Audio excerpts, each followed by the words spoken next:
विषीदन्तमिदं वाक्य उवाच मधुसूदनः तथा कृपयाविष्ट मश्रुपूर्णाकुलेक्षणम्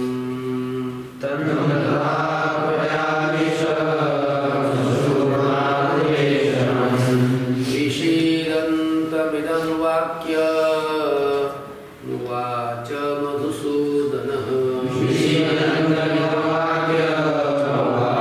मधुसूदनः पदच्छेद बघा. संजयः उवाच विषीदन्तं तं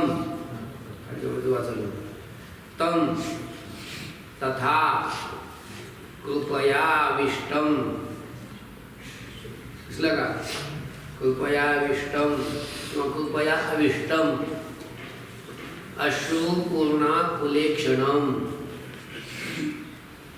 विषीदन्तं इदं वाक्यं उवाच मधुसूदनः. आला का परिच्छेद? संजयः उवाच. संजय म्हणाला. कुणाला? धृतराष्ट्राला. काय म्हणतो? तथा. तथा म्हणजे तसेच किंवा त्याच प्रकारे. कृपयाविष्टं अश्रुपूर्णाकुलेक्षणं. कृपयाविष्टं म्हणजे करुणेनं व्यापलेला. करुणेनं काय झालेलं आहे? त्याचा अंतःकरण व्यापलेलं आहे. करुणेनं युक्त झालेला आहे. आणि अजून कसा? अश्रुपूर्णाकुलेक्षणं. अश्रूनं पूर्ण असे डबडबलेले, भरून आलेले आणि अतिशय असे व्याकुळ झालेले. काय? नेत्र ज्याचे, त्याला म्हणतात अश्रुपूर्णाकुलेक्षण. ज्याचे नेत्र असं अश्रूने डबडबलेले, भरून आलेले आणि अतिशय व्याकुळ झालेले, त्याला काय म्हणायचं? अश्रुपूर्णाकुलेक्षण. अश्रू पूर्ण भरलेले आहे, आकुल आणि अतिशय व्याकुळ झालेला आहे. आकुल म्हणजे काय? आकुल म्हणजे व्याकुळ होणं. असा तो व्याकुळ झालेला आहे. काय व्याकुळ झाले? त्याचे ईक्षण म्हणजे डोळे. म्हणजे ज्याचे डोळे अश्रूने भरून पूर्ण भरून व्याकुळ झालेले आहेत अशा. विषीदन्तं तं. विषीदन्तं म्हणजे विषाद करणाऱ्या, म्हणजे शोक करणाऱ्या. तम त्याला, त्याला म्हणजे कुणाला? अर्जुनाला. मधुसूदनः इदं वाक्यम उवाच. मधुसूदन म्हणजे मधुदैत्याला ज्यांनी मारलं, ठार केलं, नष्ट केलं असा जो आहे त्याला काय म्हणतात? मधुसूदन. आणि मधु नावाच्या दैत्याला कोणी नष्ट केलं? भगवान श्रीकृष्णाने. हे की नाही? विष्णूच्या रूपात असताना. म्हणून भगवंताला, भगवान श्रीकृष्णाला मधुसूदन म्हणतात. आणि तो मधुसूदन इदं वाक्यम उवाच अशा प्रकारचं हे वाक्य बोलले. अजून एक सांगायचं का? संजय उवाच. संजय म्हणाला. काय म्हणाला? तथा तसेच. कृपयाविष्टं करुणेनं व्यापलेल्या आणि अश्रुपूर्णाकुलेक्षणं अश्रूंनी पूर्ण आणि व्याकुळ झालेल्या, व्याकुळ ज्याचे नेत्र झालेले आहेत अशा. तम विषीदन्तं तं शोक करणाऱ्या त्या अर्जुनाला मधुसूदनः इदं वाक्यम उवाच. भगवान श्रीकृष्ण हे वाक्य बोलले. काय बोलले भगवान? श्री भगवान वाच. तस्त्वा कश्मलमिदं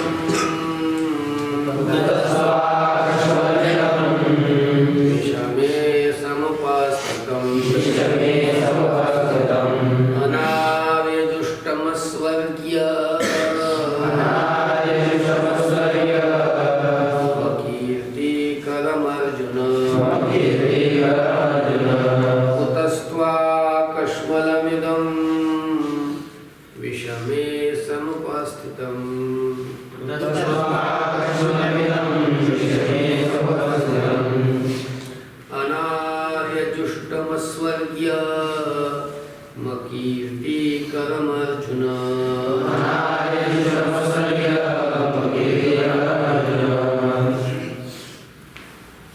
श्री भगवान उवाच कुतः त्वा कश्मलम् इदं विषमे समुपस्थितम् अनार्यजुष्टम् अस्वर्ग्यम् अकीर्तिकरम् अर्जुन. आलं का? आता भगवान म्हणतात, श्री भगवान वाच, भगवान म्हणाले कुणाला? अर्जुन. काय म्हणतात? अर्जुना, अर्जुना, हे अर्जुना, त्वा, त्वा दिसलं का?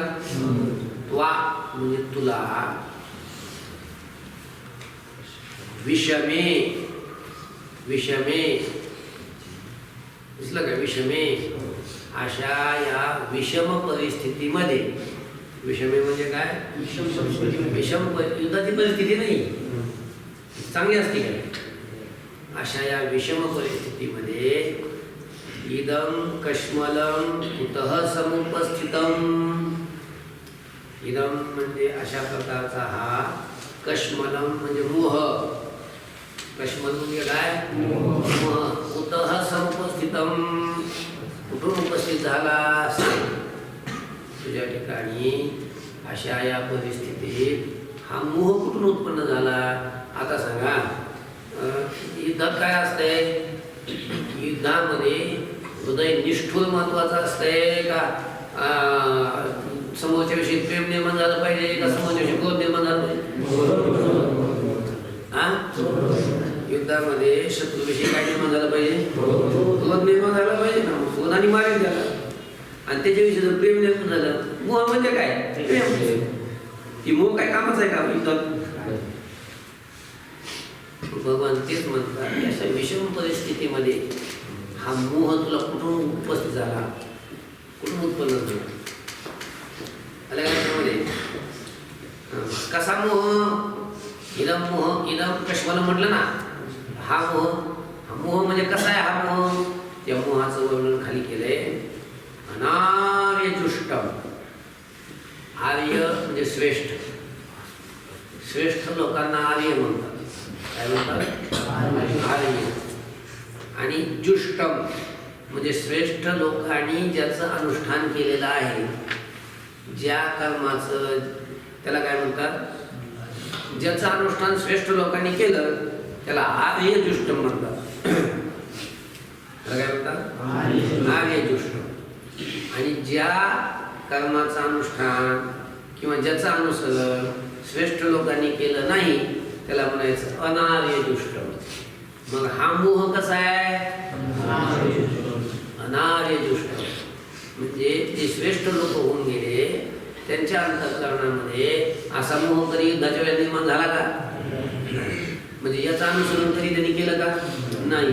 म्हणून याला अनार्यजुष्टम म्हटलंय. त्या मोहाला काय म्हटलंय? अनार्यजुष्टम. या मोहाला श्रेष्ठ लोकांनी कधीही महत्व दिलं नाही, असा तो मोह. अस्वर्ग्यम, स्वर्ग्यम स्वर्गाची प्राप्ती करून देणार. अस्वर्ग्यम स्वर्गाची प्राप्ती ज्यानं होत नाही असा मोह निर्माण झाल्यावर त्या मोहाने युक्त होऊन त्याच्याकडून जी क्रिया घडत कोणत्याही व्यक्तीकडून, मग त्या क्रियेनं त्याला स्वर्ग मिळणार आहे नाही. म्हणजे स्वर्ग प्राप्ती करून देणार आहे का हा मोह? नाही. मग कसा आहे? अस्वर्ग्यम स्वर्गाची प्राप्ती ज्याच्या अनुसरणानं होत नाही असा. आणि अकीर्तिकरम मोहाने युक्त होऊन मनुष्य जे करील मग ते केल्यानंतर त्याची कीर्ती होणार आहे का अपकीर्ती होणार आहे? एखाद्याला मोह निर्माण झाला आणि मोह निर्माण झाला त्यांनी जे काय कर्म केलं त्या कर्माने त्याची अपकीर्ती होईल का कीर्ती होईल? मग कीर्ती करणार आहे का? नाही. मग कसा आहे? अकीर्तिकरम म्हणजे कीर्ती न करणार आहे. कसा आहे? असा तो आहे.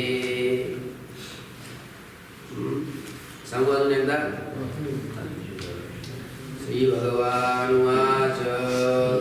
श्री भगवान म्हणाले, अर्जुन, हे अर्जुना, तुला विषमे या विषम परिस्थितीमध्ये इदं कश्मलं कुतः समुपस्थितम, अशा प्रकारचा हा मोह कुठून उत्पन्न झाला. अशा प्रकारचा म्हणजे कशा प्रकारचा, त्याचं वर्णन अनार्यदुष्टम, तो श्रेष्ठ व्यक्तीने काही केलेलं नाही, त्याचं अनुष्ठान केलेलं नाही. अस्वर्ग्यम, तो स्वर्गाची प्राप्ती करून देणारा नाही. आणि अकीर्तिकरम, तो कीर्तीही करून देणारा नाही. अशा प्रकारचा मोह तुला कुठून उत्पन्न झाला. किंवा असा म्हणजे तसं चालतंय बघ. दुसरं एका मग सांगू का. अर्जुन, हे अर्जुना, तुला विषमे, अशा या विषम परिस्थितीमध्ये अनार्यजुष्टम, अस्वर्ग्यम, अकीर्तिकरम, इदम कश्मलम कुतः समुपस्थितम, असं घेतलं. म्हणजे तुला अशा या विषम परिस्थितीमध्ये हा श्रेष्ठ लोकांनी न आचरलेला, स्वर्गाची प्राप्ती करून न देणारा आणि कीर्ती न होऊ देणारा, अशा प्रकारचा हा मोह कुठून उत्पन्न झाला. आलं.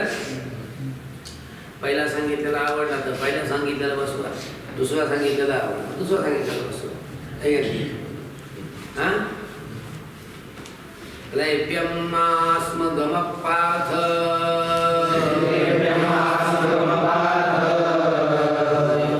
वैयुपपद्यते क्षुद्रं हृदय दौर्बल्यं त्यक्त्वोत्तिष्ठ परन्तप. क्लैप्यमास्म गमपार्थ नैतत्त्वैयुपपद्यते.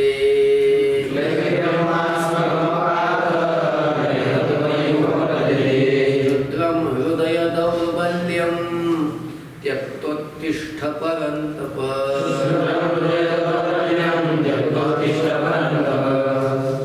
आता तुम्हाला मी जरी म्हणलं ना हा बसवायचं ते बसवा, तुम्ही ती माझा पहिला बसविणार नाही, दुसऱ्याला सांगितलं बसवणार नाही. तुम्हाला जिथे किती तसा दिला तसा पाठ करणार नाही.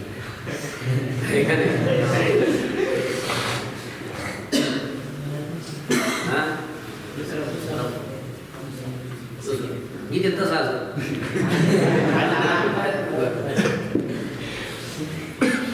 हा चला.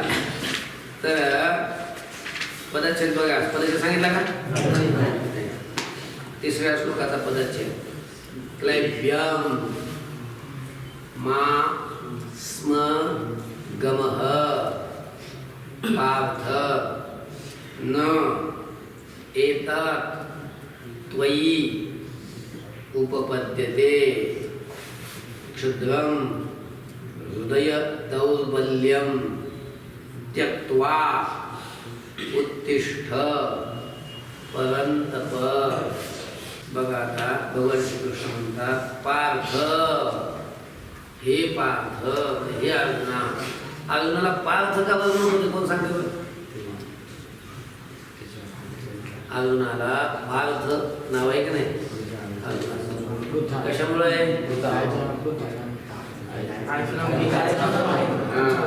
अर्जुनाची आई माता म्हणजे कुंती, तिला एक नाव होतं पृथा. काय नाव होतं. आणि त्या पृथेचा पुत्र अर्जुन, म्हणून अर्जुनाला काय म्हणतात. हे पृथा पुत्र म्हणजे पार्थ. हे अर्जुना. क्लैप्यम मा स्म गमः. भगवान अर्जुनाला म्हणतात क्लैप्यम म्हणजे नपुसकपणा. क्लैप्य शब्दाचा अर्थ काय. नपुसकपणाला मा स्म गमः प्राप्त होऊ नकोस. मा म्हणजे नको, स्म गमः म्हणजे जाऊ नकोस, म्हणजे नपुसकपणाला जाऊ नकोस म्हणजे प्राप्त होऊ नकोस. कळलं का. बघा आता हे क्षत्रिय अर्जुन आणि युद्ध करायचं नाही म्हणतो, बसलाय बडत माग त्या त्याच्या पाठीमागे आणि मी नाही डबेत म्हणतोय, हा नपुसकपणा नाही होईल. हा निबळटपणा. भगवान तेच म्हणतात की अशा नपुसकपणाला तू प्राप्त होऊ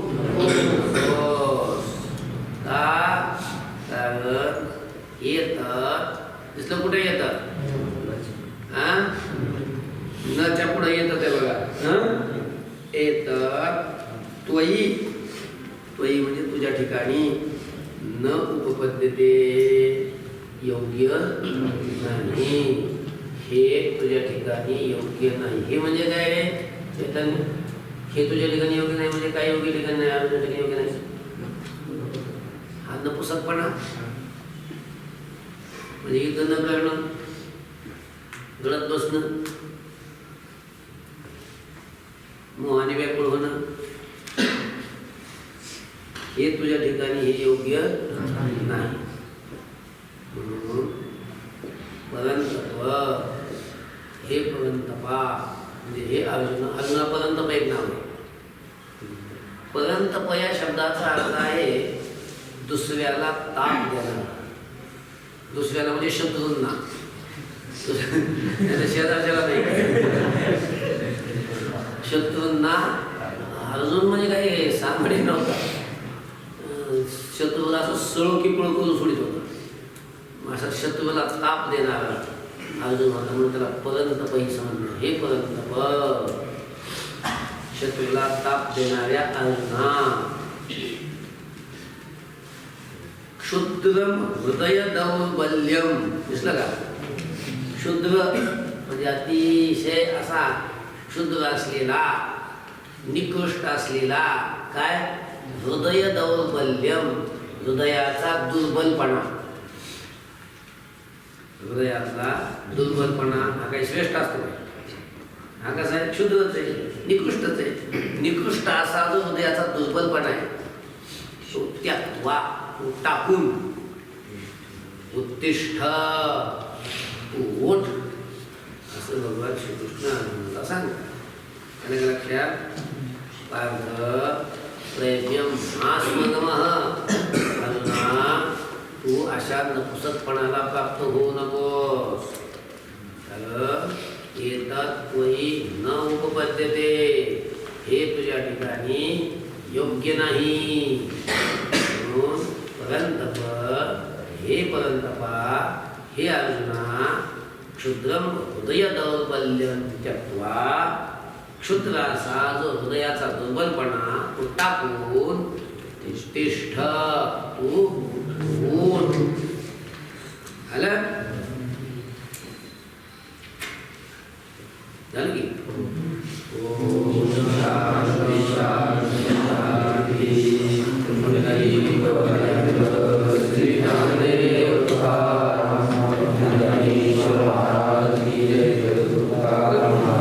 Thank you.